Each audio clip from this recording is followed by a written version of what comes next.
Submission Radio here with Chael Sonnen ahead of UFC 244, brought to you by Masashi. Chael, I know you're Submission Radio, so this is the big time, huh? Well, you have challenged us before with the Sambo geese. Sure. Nothing happened there. Then we did the great interview ahead of, which one was it? 229. 229. See, you remember us. How's that for a memory? Very well, tell me, how did you feel to see Nick Diaz, Nate Diaz, The Rock, Jorge Masvidal, all up on stage, boxing legends in the crowd? I mean, is this a dream or are we in real life right now? I'll tell you, if everything you just said, you want to know what I was maybe happiest about or what was Nick Diaz. And I offer you that only because I was at Nate's fight, his last fight with Pettis, and Nick was not there in his corner. He was in the building, he sat in the crowd, he bought a ticket or something along those lines, but he was not in his corner.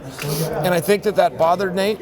I asked Nate that question. He did not answer it directly, but my sense was it did, and I thought it was pretty cool that his brother was up there with him. Do you think this has any effect on the fight? I know you've sometimes shut down the mental warfare, things like that, but when it comes to Nate Diaz, he's all about the Nick Diaz army, and if he's sort of there or he has a presence this weekend, do you think that can be any kind of benefit in any way? Yeah, I mean, look, are we splitting hairs? Sure, I'll concede to that. But is it a positive? Yeah, you got to concede to that right back. I think it's what he wants. I think it's how he's most comfortable and who he's most comfortable with. I think it meant something. Talk to us about the fight for a second. People are trying to break this thing down. I mean, so many things could happen. Jorge could get dragged into this fight with Nate. Nate might be outstruck by Jorge if he stays on the outside and stays strategic. How do you sort of see this playing out in your mind? Yeah, so that's a really good point. I mean, on their feet, they are very close. Now, Masvidal's leg kicks are a real thing. Nate Diaz, as well as Nick, for that, they don't love to check leg kicks. That's just really not their thing. And Masvidal's got some good leg kicks. He also uses that for range.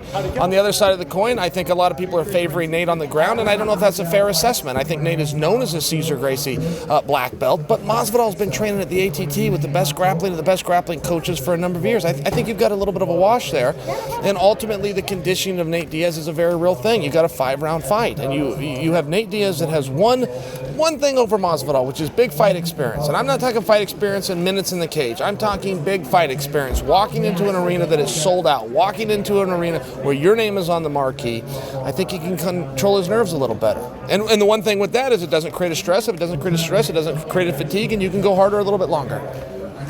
So I'm just wondering, you mentioned how Conor McGregor, you did a great video. Your channel, by the way, YouTube channel is fantastic. Everybody needs to check it out. But you did a video about how maybe Conor McGregor could come in and sort of fill in for Nate Diaz. Do you believe Conor would be sort of versing the winner of this fight if he wins his fight in the big return on January 18th? Do you think that's the big possibility? All I will say on that is very possible. And anybody that makes believe that Conor McGregor won't go to 170 or that George Masvidal's too big or Conor doesn't want to rematch with Nate, look, say anything you want about Conor, be a supporter, be a hater, be anything you want. If you say Conor McGregor is a coward, if you say Conor McGregor is afraid to fight somebody, that is not true. That is historically incorrect.